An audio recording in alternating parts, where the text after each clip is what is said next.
برادران ملت اسلامی، السلام علیکم ورحمۃ اللہ وبرکاتہ۔ الحمد للہ وکفا وسلام علی حبیبہ المصطفیٰ، اما بعد فاعوذ باللہ من الشیطان الرجیم، بسم اللہ الرحمن الرحیم۔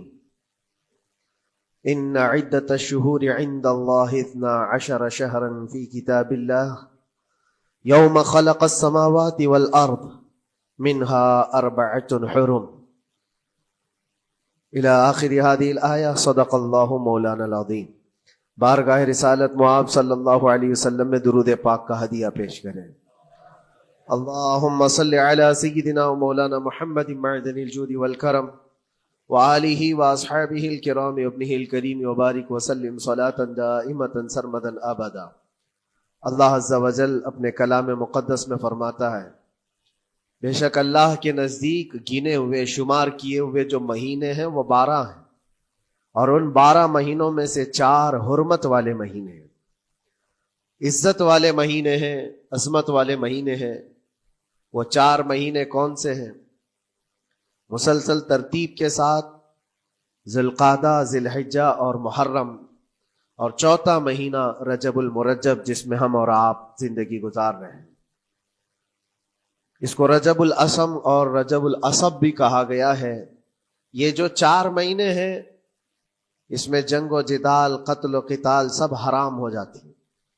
اس دور میں جو جنگیں ہوتی تھی، کفار و مشرکین بھی اپنی تلواریں روک لیا کرتے تھے۔ یہ 4 حرمت والے مہینوں کی سارے لوگ عزت کرتے۔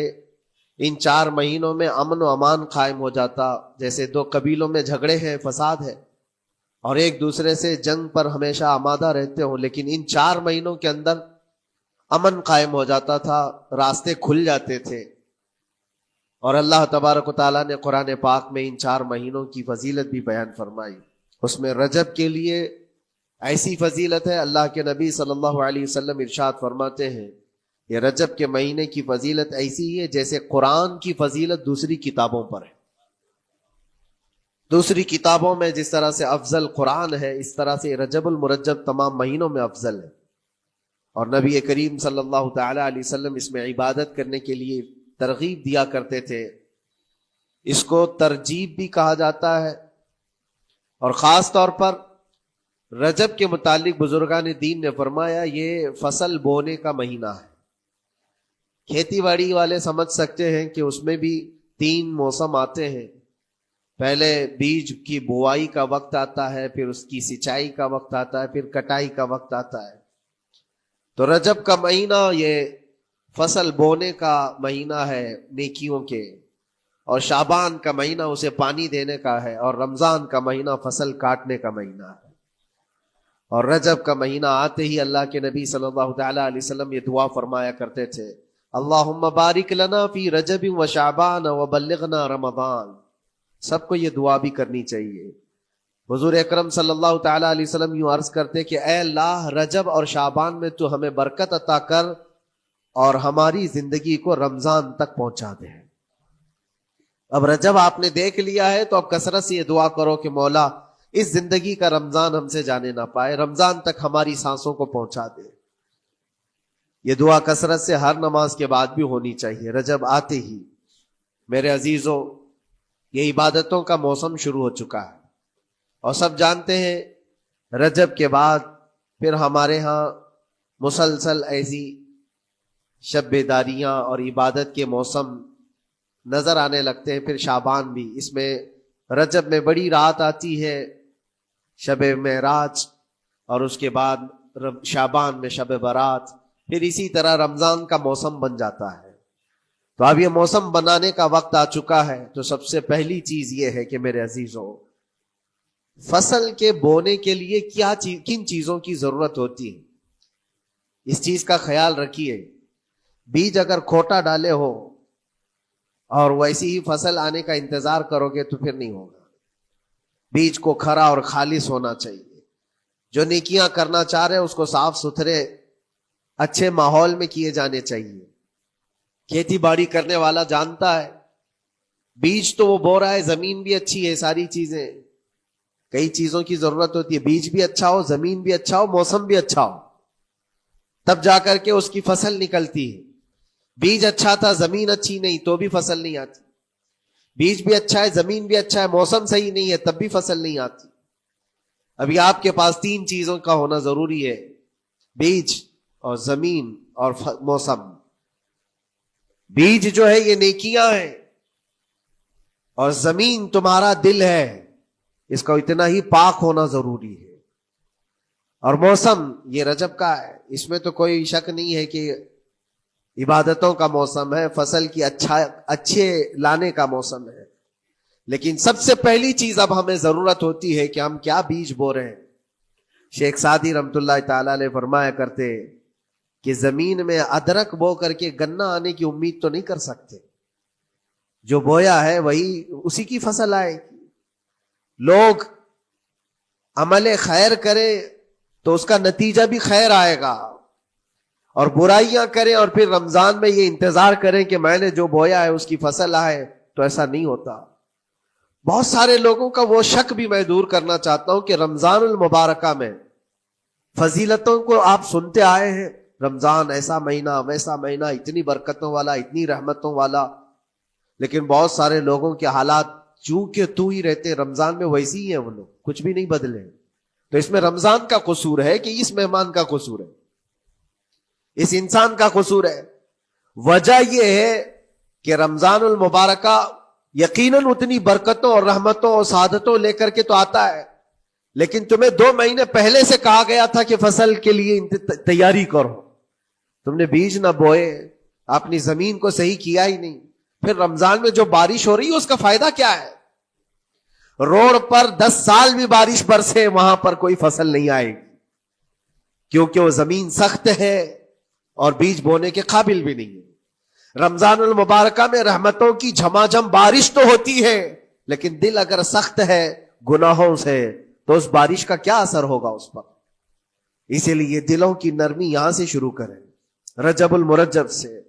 اس کی راتوں میں اللہ رب العزت کو پکاریں، مناجات کریں، عبادتوں کے لیے کچھ دن تو خاص کر لیں. بہت دنیا میں ہم نے اپنے آپ کو ملوث کر رکھا ہے، کچھ راتیں اللہ رب العزت کی عبادت میں تو لگائیں. اللہ کے نبی صلی اللہ تعالی علیہ وسلم کی ایک حدیث ہے، جامع الاصول سے نقل کی ہوئی، رجب المرجب کے پہلے جمعے جو ہم لوگ ابھی گزر چکے، ابھی یعنی وہ رات تو گزر چکی، کل کی جو گزری ہوئی رات ہے رجب کی، یہ پہلی جمعہ کی شب تھی. اس کے متعلق روایت ہے کہ 12 رکعتیں جو مغرب کے بعد سے لے کر عشاء کے درمیان پڑھتا ہے، اللہ کریم اس کے تمام گناہوں کو معاف کرتا ہے، اور اس سال اس کو پورے طور پر ناگہانی آفات سے محفوظ رکھتا ہے، اور شیطان کے اس پر قابو پانے سے بھی اس کو اللہ محفوظ رکھتا ہے.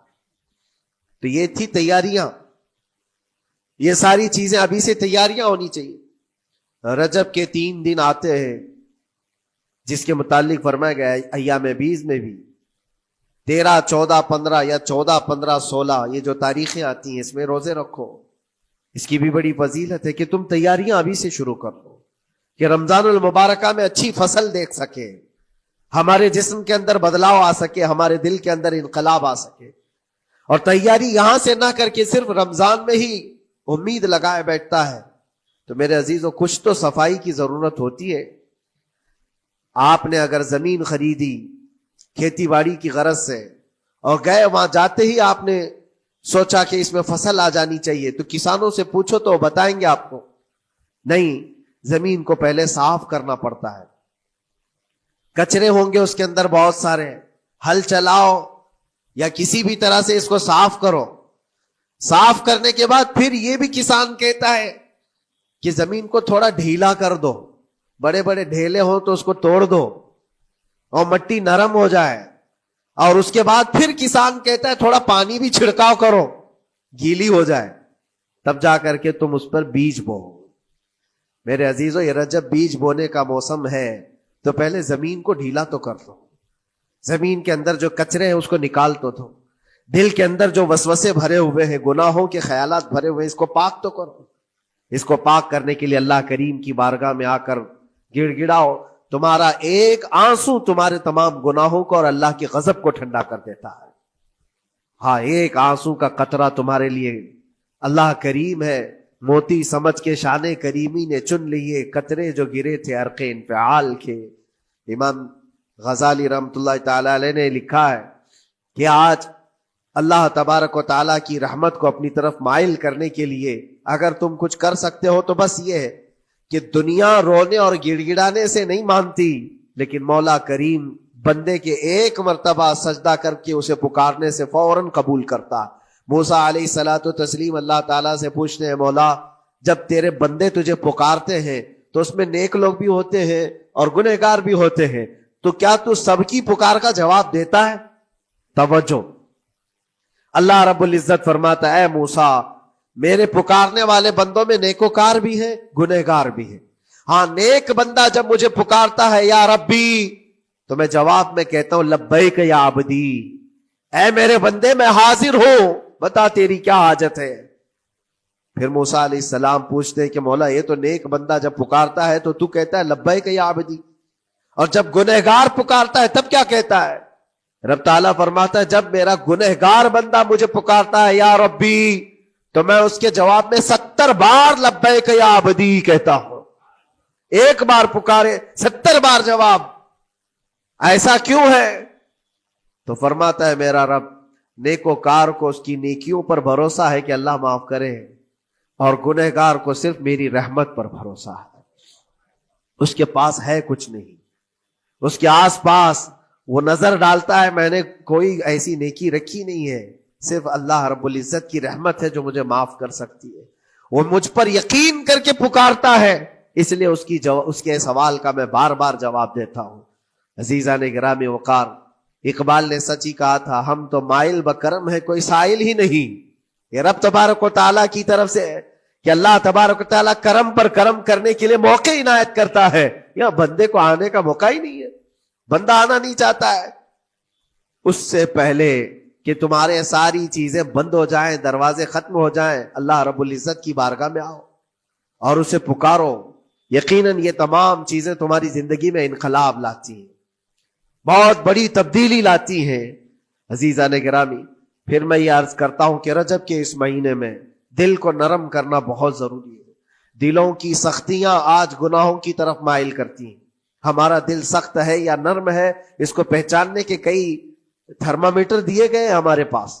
چیک کرو ہمارا دل کس پوزیشن میں ہے آج. امام غزالی فرماتے ہیں 3 علامتیں ایسی ہیں جس سے پتہ چل جاتا ہے انسان کا دل سخت ہے یا نرم ہے، بیمار ہے یا صحت یاب ہے. یہ ڈاکٹر لوگ اسکیننگ سے یا سونوگرافی سے نہیں بتا سکتے کہ تمہارے دل کی یہ کیفیت. کیسے اس کو اہل بصیرت سمجھ سکتے؟ فرماتے ہیں کہ اگر مسجد میں زیادہ دیر تک بیٹھ نہیں پاتا تو سمجھ لو اس کا دل بیمار ہے، اس کا دل سخت ہو چکا ہے، اس کو مسجد میں بیٹھنے نہیں دیتا. یہی دل ٹیلی ویژن کے سامنے 3 گھنٹے بیٹھے اس کو کچھ بھی اکتاہٹ نہیں آتی، موبائل پر گیم کھیلتا رہتا ہے، 4 گھنٹے گزر گئے کہ 5 گھنٹے گزر گئے اسے پتہ ہی نہیں. آج ایک سروے کے مطابق ہر انسان جو موبائل چلاتا ہے اس میں 18 گھنٹے وہ بیزی ہے دن کے. کئی جگہوں پر ایسے حالات آئے 18 گھنٹے دن میں ہوتے ہی ہے 24 گھنٹے، جس میں 6 گھنٹے اگر آرام کے نکالے تو باقی پورے 18 گھنٹے کیسے انسان بیزی رہ سکتا ہے؟ اس میں کھانا بھی ہے، پینا بھی ہے، حاجتیں بھی ہیں. لیکن سروے کے مطابق یہ بھی بات آئی ہے کہ 18 گھنٹے کنزیوم کرتے ہیں. میرے عزیزوں، اس میں کوئی اکتاہٹ اور اس میں کوئی ملال نہیں آتا، بیزارگی نہیں آتی. اور اللہ کے گھر میں یہاں فرض سے نماز سے ابھی سلام پھیرا کیا کہ بھاگنے کی تمنا ہوتی ہے. کئی جگہوں پر تو ایسا ہے. اسی لیے اللہ کے نبی صلی اللہ تعالی علیہ وسلم کی ایک حدیث میں سناتا ہوں. ارشاد فرماتے 2 چیزیں کسی منافق کے اندر جمع نہیں ہو سکتی. 2 چیزیں منافق آدمی کے اندر آ ہی نہیں سکتی. وہ کیا چیزیں؟ حضور پاک صلی اللہ تعالی علیہ وسلم فرماتے اچھے اخلاق منافق کے اندر نہیں آتے، اور اللہ کی اور اس کے رسول کی ہر بات پر یقین یہ منافق کے اندر نہیں آ سکتے. اور منافق کی یہ علامتیں بتاتے بتاتے میرے نبی نے یہ فرمایا دیکھنا کہ مسجد میں منافق سب سے اخیر میں آئے گا اور سب سے جلدی بھاگے گا، اس کا دل نہیں لگتا. دل سخت ہو چکا ہے اور بازار میں سب سے پہلے جائے گا اور سب سے لاسٹ میں نکلے گا. بازار اس کے دل لگنے کی جگہ ہے, اس کے وہاں پر تفریح کی جگہ ہے. اور مومن کی علامت یہ فرمایا کہ مومن مسجد میں جلدی آتا ہے اور دیر سے جاتا ہے, اس کا دل لگا رہتا ہے. اور مومن بازار میں لوگوں کے شروعات میں نہیں, اپنی ضرورت کے مطابق گیا اور نکل آیا. اور فرماتے ہیں میرے آقا صلی اللہ علیہ وسلم, روئے زمین پر سب سے اچھی جگہوں میں سے کوئی جگہ ہے تو اللہ کا گھر ہے, مسجد ہے, اور سب سے بری جگہوں کے متعلق فرمایا وہ بازار ہے. اب یہاں پر دلوں کے متعلق میں عرض کر رہا ہوں کہ کس کا دل کس پوزیشن میں ہے, اسے آج خود آزما لینا چاہیے. دوسری علامت, امام غزالی فرماتے ہیں قرآن پاک کھولے گا وہ صفحہ 2 صفحہ سے زیادہ پڑھ نہیں پائے گا, بند کرنے کا دل کرے گا. یہ تو چھوڑو اٹھانے کے بعد پڑھنے نہ پڑھنے کی بات ہے, کچھ تو چھونا بھی نہیں چاہتے, اٹھاتے ہی نہیں. سال پورا ہو گیا تو قرآن پکڑتے نہیں, تو پھر دل کی کیفیت کیا ہو چکی ہوگی, دل کیسا مریض ہوگا. بعض لوگ ہم سے یہ کہتے بھی تھے کہ حضرت پڑھنا تو آتا نہیں, کیا کریں گے قرآن کا. کہا اٹھانا تو آتا ہے. میں نے ان سے پوچھا قرآن اٹھانا تو آتا ہے, جب قسم کھانے کی بات ہوتی ہے تو کیسے قرآن اٹھا لیتے ہو, سر پہ رکھ لیتے ہو. اسی طرح سے قرآن کو ہی اٹھا کر کے سینے سے لگا کر اللہ کی بارگاہ میں دعا کرو کہ مولا میرے دل کے دروازے کھول دے. اور قرآن کوئی سخت چیز نہیں ہے, اللہ وعدہ فرما رہا ہے ہم نے قرآن یاد کرنے کے لیے آسان بنایا ہے. کوئی یاد کرنے والا, وہ خود قرآن تمہارے دل میں اتر جائے گا. کوشش کرو. دل کی بیماری کی 2 علامتیں میں نے بتایا. اگر بیمار دل ہے تو زیادہ یہاں بیٹھ نہیں سکتا اور زیادہ دیر قرآن پڑھ نہیں پاتا. تیسری بات فرماتے ہیں کہ تیسری علامت یہ ہے کہ ہمارا دل اگر سخت ہو چکا ہے تو جیب میں پیسے ہوں گے لیکن کوئی مانگ رہا ہوگا اللہ کے نام پر, دینے کی طبیعت نہیں کہیں, دینے کی طبیعت نہیں کرتی. اور یہ چیز ہاتھ اٹھانے کو تمہارا دل نہیں کرتا تو سمجھ جاؤ کہ دل بیمار ہے.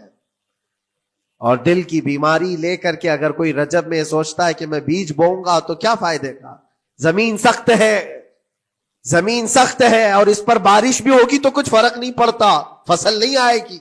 دل کو نرم کرو. اور ایک علامت میں بتاؤں, اور ایک علامت کہ دل نرم ہے یا سخت ہے, اس کی ایک علامت یہ بھی ہے, اللہ کا جب ذکر کرے, جنت کا جب ذکر کرے, جہنم کے عذابات کا ذکر کرے, قبر کے معاملات کا ذکر کرے, حشر کے سوالات کا ذکر کرے, تو اس کی آنکھیں ڈبڈبا جائیں اور آنسو نکل آنے لگے.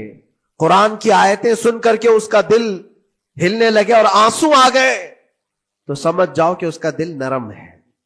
ابھی اس کا دل بیمار نہیں ہوا, ابھی اس کا دل بیمار نہیں ہوا. لیکن یہاں تو پوزیشن الگ ہے, سچویشن الگ ہے. ہم تو پتہ نہیں کن کن چیزوں میں رو لیتے ہیں, لیکن اللہ کا کلام سنتے ہوئے کسی کے کان پر جوں بھی نہیں رینگتی. لوگ تو گانوں پر تھرکنے والے اور نغموں پر اچھل کود کرنے والے وجد کی بات کرتے ہیں, لیکن اللہ کا کلام پڑھنے پر کوئی کسی کو وجد کیوں نہیں آتا. یہ ایمان کی علامت ہے. قرآن میں اللہ نے فرمایا اذا تلیت علیہم آیاتہ زادتہم ایمانا, جب اللہ کی آیتیں ان پر تلاوت کی جاتی ہے مومنین پر, ان کا ایمان بڑھ جاتا ہے. کیا آپ امام کے پیچھے قرات سن کر کے اپنے دل میں ہلچل محسوس کرتے ہیں؟ سننے کی طبیعت کرتی ہے. بلکہ ادھر نماز پڑھ کر کے جانے کے بعد آدھے گھنٹے کے بعد پوچھے آج پہلی رکعت میں کیا پڑھا تھا, دوسری رکعت میں کیا پڑھا, آپ کو پتہ ہی نہیں رہتا. یاد ہی نہیں امام صاحب کیا پڑھ رہے تھے, میں تو دکان کا حساب کتاب کر رہا تھا, کیا خبر ہے کہ انہوں نے کیا پڑھا. تو قرآن کو توجہ سے پڑھے ہوتے تو تمہارے دل میں بھی وہ باتیں اثر کر رہی ہوتی. میرے عزیزوں, کتنے ایسے لوگ ہیں جو صرف اور صرف قرآن پاک کی تلاوت کی وجہ سے دلوں کو نرم کر دیا گیا ہے. میں اسی بات پر آج فوکس کر کے ختم کر دوں گا. رجب المرجب بیج بونے کا موسم ہے تو دل کے نرمی کے ساتھ ہی بیج بو, کیونکہ یہ زمین ہے تمہاری, اور زمین نرم نہ ہو تو کتنی بھی نیکیاں کرو کیا فائدے کی. دل سخت ہے, گناہوں سے لبریز ہے, اور دل کو نرم کرنے کا علاج 2 چیزیں بتائی گئی, کریں گے انشاءاللہ. 2 چیزیں بڑی آسان ہیں. اگر دل کو نرم کرنا ہے تو دو چیزیں فرمائی گئی، کثرت سے قرآن پاک کی تلاوت کرو یا کثرت سے میرے نبی پر درود پاک پڑھا کرو. دو چیزیں کر کے دیکھو، تمہارا دل نرم ہو جائے گا. اور بھی دوسری علامت، دوسرے علاج بھی میرے آقا نے فرمایا. ایک صحابی آئے تھے، انہوں نے عرض کیا یا رسول اللہ صلی اللہ علیہ وسلم، لوگ آپ کے پیچھے نماز پڑھتے ہیں تو زاروں قطار رونے لگتے ہیں، جب آپ دعا کرتے ہیں تو وہ دھاڑے مار کر کے روتے ہیں. میں کبھی رو نہیں پاتا، میرا رونا نہیں آتا، میں بھی قرآن سنتا ہوں، میں بھی آپ کے پیچھے نماز پڑھتا ہوں. تو حضور پاک صلی اللہ علیہ وسلم نے فرمایا تمہارا دل سخت ہو گیا ہے، تمہارا دل سخت ہو گیا ہے. انہوں نے کہا کیا کروں، علاج کیا ہے اس کا؟ وہ مسیحا امت ہے میرے آقا، ہر ایک کا علاج جانتے ہیں، کس کو کون سا علاج دینا ہے. نبی پاک صلی اللہ تعالی علیہ وسلم فرماتے ہیں جاؤ کسی یتیم بچے کے سر پر ہاتھ پھیرو، اللہ تمہارا دل نرم کرے گا. ان کے لیے وہ علاج رکھا گیا تھا. جس کو جیسا علاج بتایا میرے آقا صلی اللہ علیہ وسلم نے، کسی یتیم کے سر پر ہاتھ پھیرو، دل نرم ہوگا. لیکن دل کے نرم ہونے کے علاج اللہ کے نبی صلی اللہ علیہ وسلم کی شفا خانے میں ہے. ہاتھ سے آپ کثرت سے درود پاک پڑھو، پھر دیکھو آپ کے دل کے اندر انقلاب آتا ہے یا نہیں آتا. آپ کے چہرے کا نور بڑھ جائے گا، زبان کا اثر بڑھ جائے گا، عمل خیر کی طرف رغبت بڑھ جائے گی. کثرت سے جب بندہ حضور پاک صلی اللہ علیہ وسلم پر درود پڑھتا ہے، اس کی زبان سے جھوٹ نکل جاتا ہے، گالی اس کی زبان پر نہیں آ پاتی ہے، کیونکہ وہ پاک کرتا چلا جاتا ہے اپنی زبان کو اللہ کے نبی کا نام لے کر کے. میرے عزیزو، اس میں دقت کیا ہے درود پاک کثرت سے پڑھنے میں؟ آپ جہاں چل رہے ہو، پھر رہے ہو، اٹھ رہے ہو، بیٹھ رہے ہو، انتظار میں ہو، سونے کے لیے جا رہے ہو، زبان ہی تو ہلانا ہے میرے نبی پاک صلی اللہ علیہ وسلم کی بارگاہ میں درود پڑھ کر کے. اور ضروری نہیں ہے کہ بہت لمبے لمبے درود پاک آپ کو یاد کرنے ہو. صلی اللہ علیہ وسلم بھی پڑھ لیا تو یہ درود پاک ہے، یہ درود پاک ہے. یا تو پھر الصلاۃ والسلام علیک یا رسول اللہ کہتا ہے تو یہ بھی درود پاک ہے. درود پاک ہے یہ. اور دل کو جب نرم ہو جائے گا تو انشاءاللہ العزیز آپ اس کے اثر بھی دیکھیں گے، اس کے اثر بھی دیکھیں. کیسے کیسے لوگوں کی بات میں کروں میرے عزیزوں. آپ کو پتا ہے تاریخ کے اوراق الٹ کر کے دیکھو. ایک صحابی حضرت نعیم، وہ راستے پر گزر رہے تھے، دیکھا ایک کڑیل جوان مکہ کا، جس کو سارے لوگ دیکھ کر پہلوان کہتے اور ڈرتے تھے، گھبراتے تھے. 27 سال کا کڑیل جوان ہے اور ہاتھ میں تلوار کھینچے ہوئے تیزی سے آ رہا ہے. یہ پہلوان کوئی اور نہیں عمر ابن خطاب ہے. حضرت نعیم کہتے دیکھ کر کے میں گھبرا گیا، اتنی تیز و ترار چال اور چمکتی ہوئی تلوار، کہاں کا ارادہ ہے؟ پوچھا حضرت نعیم نے کہاں جا رہے ہو؟ عمر ابن خطاب نے کہا محمد کا قتل کرنے جا رہا ہوں. معاذ اللہ رب العالمین. اس لیے کہ ایمان لائے ہوئے نہیں تھے. یہ دلوں کی سختیاں ہیں، یہ دلوں کا منجمد ہونا بتا رہا تھا کہ وہ نبی پاک صلی اللہ علیہ وسلم کے قتل کے لیے نکلے. حضرت نعیم نے صرف راستہ روکنے کے لیے ان سے کہا ان کا بعد میں قتل کرنا، پہلے تیری بہن اور بہنوی کا گھر بھی دیکھ لے، وہ بھی تو کلمہ پڑھ رہے ہیں، وہ بھی تو کلمہ پڑھ رہے ہیں اسی رسول کا. تو غصہ اور بڑھ گیا کہ میرے گھر میں یہ ہو چکا ہے، میں تو جس کا قتل کرنے جا رہا ہوں وہ میرے گھر تک آیا ہوا ہے. کہا پہلے میری بہن اور بہنوی کا کام تمام کرتا ہوں. اسی غرض سے وہ آئے تھے. اور جس وقت اپنے بہن کے گھر کے باہر کھڑے تھے، اتفاق ایسا کہ اندر سے قرآن کے پڑھنے کی آواز آ رہی تھی. ایک صحابی حضرت خباب، وہ قرآن پڑھا رہے تھے حضرت عمر کی بہن کو اور ان کے بہنوی کو. اور کیا بہترین انداز رہا ہوگا، جو رسول اللہ سے ڈائریکٹ سنے ہوئے لوگ تھے. اللہ کا کلام اترا ہوا ہے جن کے اوپر، وہ اس وقت حاضر رہے ہوئے لوگ ہیں، قرآن کو پڑھ رہے تھے. طٰہٰ ما انزلنا علیک القرآن لتشقی الا تذکرۃ لمن یخشی. عرب لوگ اچھی طرح سے جانتے تھے ایک ایک حرف کا معنی کیا ہوتا ہے، وہ عربی جانتے تھے، ان کی مادری زبان تھی. اور اس قرآن کے اندر جو مٹھاس تھی، عمر ابن خطاب کان لگا کر سنتے رہے سنتے رہے سنتے رہے. لیکن غصہ جو اندر سے تھا، دل کی جو سختی تھی، آئے تھے مارنے کے لیے، دروازہ زور زور سے ٹھوکنے لگ گئے. اندر لوگ ڈر گئے. حضرت خباب کو چھپا دیا. بہن اور بہنوی نے دروازہ کھولا.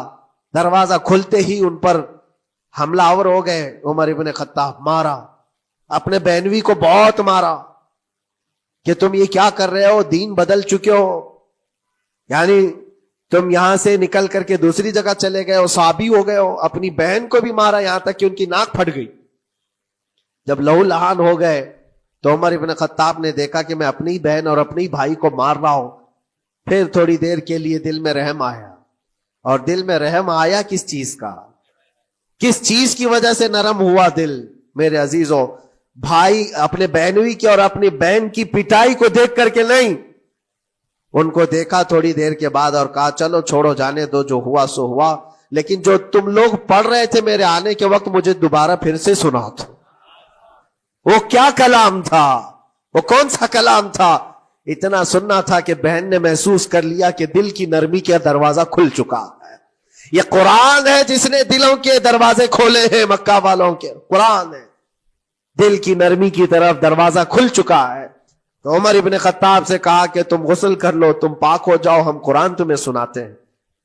اور انہیں پاک کیا گیا. تو حضرت خباب جلدی سے باہر آئے، کہا میں سناتا ہوں. حضرت عمر کو جب یہ آیتیں سنائی گئی جھوم کر کے سننے لگے.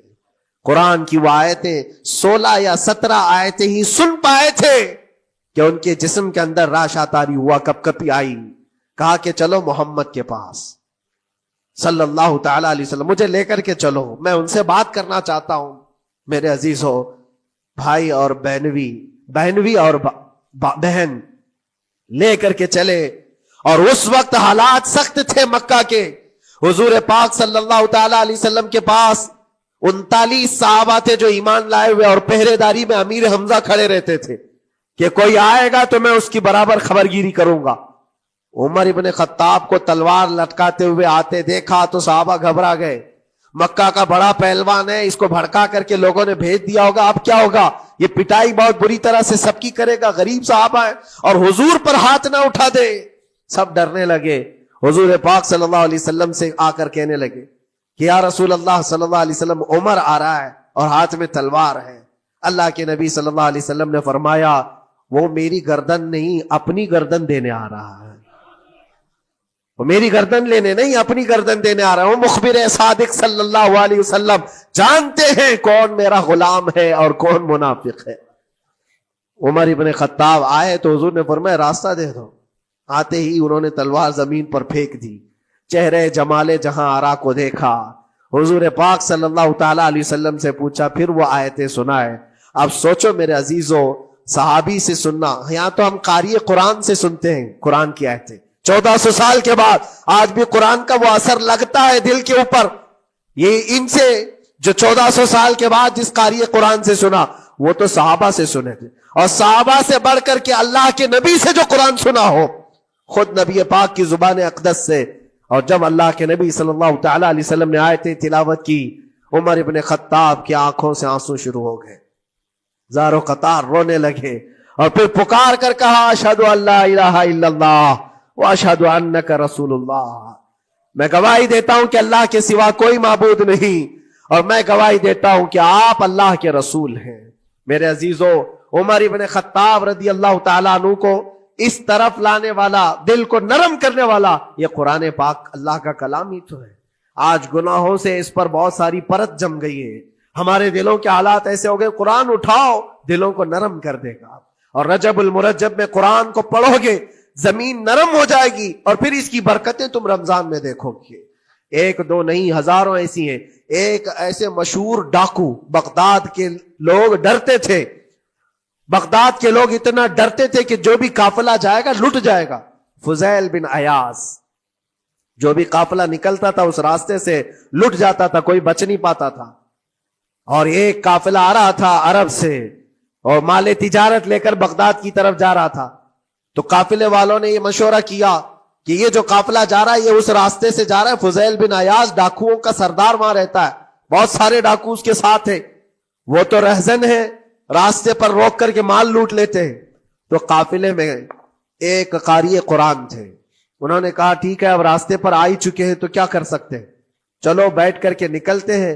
میں قرآن کی تلاوت کرتا رہوں گا اونٹ پر بیٹھ کر کے، اللہ کریم اس برکت سے ہمارا راستہ آسان کر دے گا. قاری قرآن نے قرآن کی تلاوت شروع کر دی.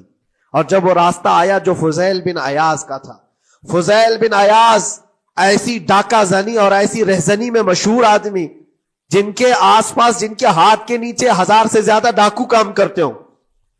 بغداد پورا ڈرتا تھا، پورے راستے وہاں پر کوئی بھی سلامت نہیں جا پاتا تھا. اس راستے پر ایک قاری قرآن جب آیا، میرے عزیزوں تلاوت کیا کر رہا تھا؟ سورۃ الحدید کی آیت تھی، الم یأن للذین آمنوا ان تخشع قلوبهم لذکر اللہ. وہ قرآن کی آیت ہے. اللہ کے کریم فرماتا ہے کیا ایمان والوں کے پاس ابھی وہ وقت نہیں آیا کہ اللہ کا ذکر سنتے ہی یا اللہ کا ذکر ہوتے ہی ان کا دل کانپنے لگ جائے، ان کا دل ہلنے لگ جائے؟ فضیل بن عیاض کے کانوں میں یہ آیت پڑھ رہی تھی. قاری قرآن بار بار اس آیت کو پڑھ رہا تھا. کیا وہ وقت ابھی ایمان والوں کے پاس نہیں آیا کہ وہ اللہ کے ذکر سے دہل جائیں؟ اتنا اثر کر گئی آیت، اتنا اثر کر گئی.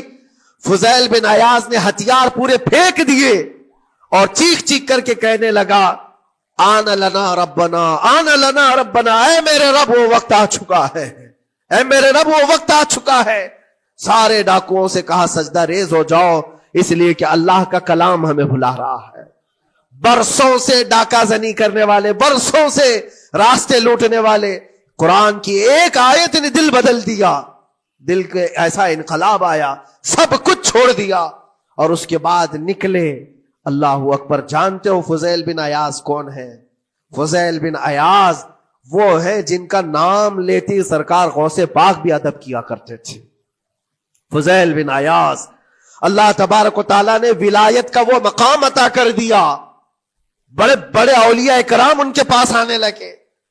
اپنے زمانہ جوانی کا زمانہ ڈاکہ زنی میں گزرا تھا، لیکن جب پھر وقت آیا توبہ کا اور دل کے بدلنے کا تو اللہ نے وہ مقام دیا.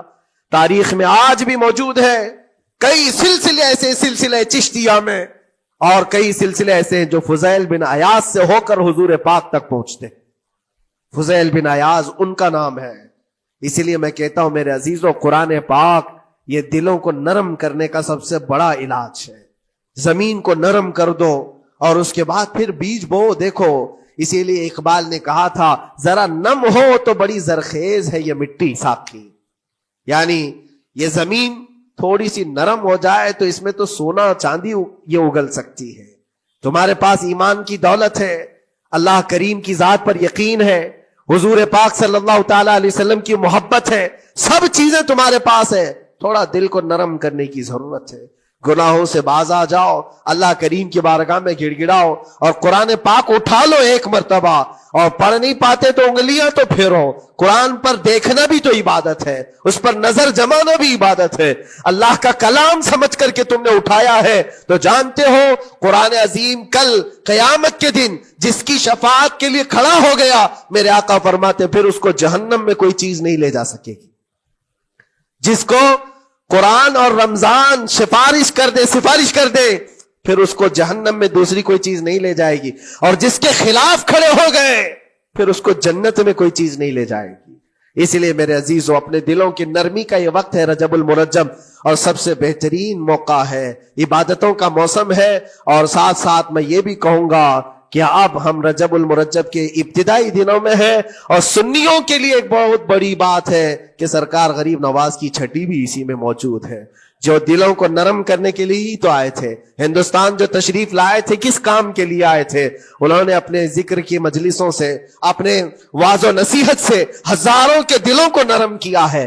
آج بھی سرکار غریب نواز کے نام پر لوگوں کا دل نرم ہو جاتا ہے. اچھے اچھوں کو دیکھا ہے دل نرم ہو جاتا ہے. کیوں؟ وہ ایسے بزرگ تھے جنہوں نے اپنے تصوف کی تعلیمات سے کڑک اور سخت دلوں کو نرم کیا ہے. اللہ کریم نے ان کو ہمارے پاس جو بھیجا وہ عطائے رسول بن کر کے آئے. آج سرکار غریب نواز رضی اللہ تعالیٰ عنہ کے وسیلے سے میں اللہ کی بارگاہ میں دعا کروں گا، مولا اس رجب المرجب کی برکت سے اور غریب نواز کی وسیلے سے ہم سب کے دلوں کو نرم فرما دے. ہم سب کو یہ فصل، یہ موسم رجب المرجب کا بیج بونے کا، بہترین نیکیاں کرنے کی توفیق عطا فرما. ہمارے قدموں کو خیرات کی طرف بڑھا دے. ہم سب کو شر و فساد سے محفوظ فرما. حرام کاریوں سے ہمارے ہر عضو کی حفاظت فرما. رب العالمین اکرم الاکرمین قیامت کے دن تیرے نبی پاک صلی اللہ علیہ وسلم کے جھنڈے تلے ہم سب کا حشر فرما. وآخر دعوانا ان الحمد للہ رب العالمین. السلام.